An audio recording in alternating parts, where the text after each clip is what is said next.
morning, everyone. Today, I'll be presenting to all of you my teaching materials, which I'll be using for my future teaching demonstration. And in completion to the final requirement that our instructor, Mrs. Puray, had given us. It's a common knowledge that teaching materials are tremendously important for educators as it gives them the assurance that the teaching and learning process is effective. And also, teaching materials serve as a mediator between the educator and the learner, wherein the educator and the learner are given the leeway to collaborate with each other. So without further ado, the first teaching materials that I'll be presenting to all of you is, of course, the laptop.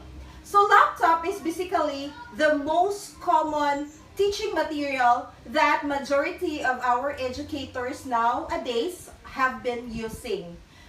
Since we are now in the so-called technological era, laptops, computers, LCD projectors, and many more are considered one of the most effective teaching vehicle of education in this generation.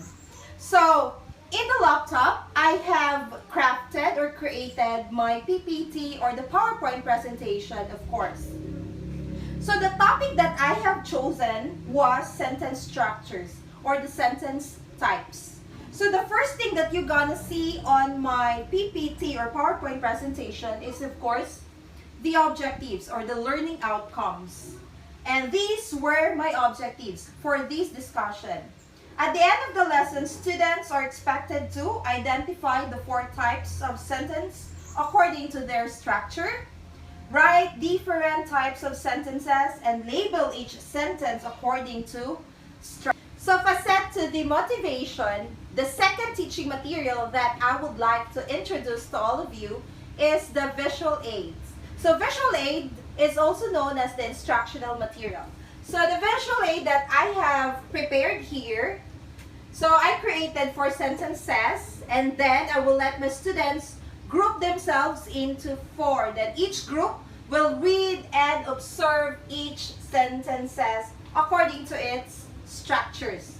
So for the analysis, I would ask the students what they have observed based on the sentences posted on the board.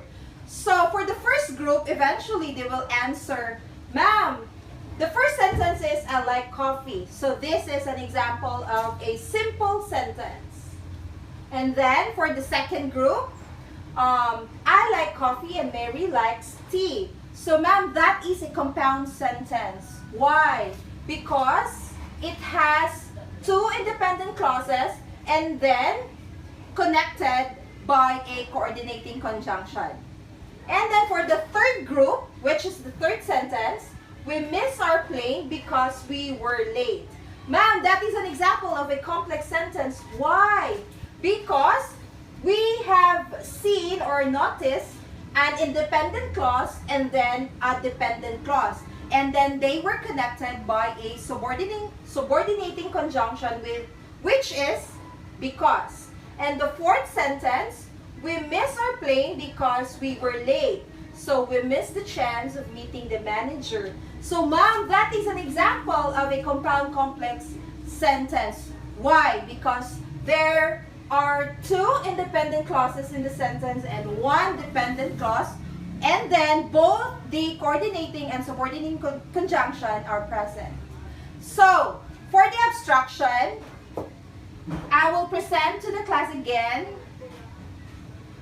the PowerPoint presentation that I have created. So this goes like this. So simple sentence, and then examples, compound sentence, and then examples, and so on. So for the application, I also created 4 sentences using my visual aid. And then I will let, again, my students identify these sentences for them to have the mastery to identify the different structures of sentences. So I think that would be all. I have presented my teaching materials. So, again, it is very important that we should choose our appropriate materials whenever we are teaching to our students. So thank you. That would be all.